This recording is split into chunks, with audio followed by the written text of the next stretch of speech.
Seconde Guerre mondiale. La France enregistre plus de décès que de naissances. Entre mai 2024 et mai 2025, 651 000 personnes sont décédées pour 650 000 naissances. Selon l'INSEE, cela s'explique par le vieillissement des personnes nées pendant le baby-boom. Toutes ces personnes qui sont nées à la fin de la Seconde Guerre mondiale, maintenant, elles arrivent à des âges où malheureusement elles décèdent. Et donc il y a mécaniquement un effet qui se reporte sur les décès quelques décennies plus tard. Un croisement des courbes qui intervient également dans un contexte où le taux de natalité n'a jamais été aussi faible. En 2010, le nombre d'enfants par femme était de 2,03, soit le seuil de renouvellement de la population. Il n'est désormais que de 1,6 enfants par femme.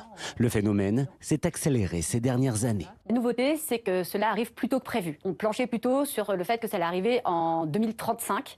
Donc on a 10 ans d'avance d'une certaine façon par rapport à ce scénario-là. Des chiffres alarmants publiés par l'INSEE et qui inquiètent les économistes, car la baisse de natalité a notamment un impact direct sur le financement du système des retraites. Les actifs qui cotisent directement pour subvenir aux besoins des retraités. Et donc si on pense qu'il y aura moins de gens qui vont travailler dans 25 ans, effectivement, ça veut dire qu'il y aura moins de richesses dans 25 ans. Ce phénomène s'observe également au niveau européen. En 2023, 21 des 27 pays de l'Union avaient plus de décès que de naissances.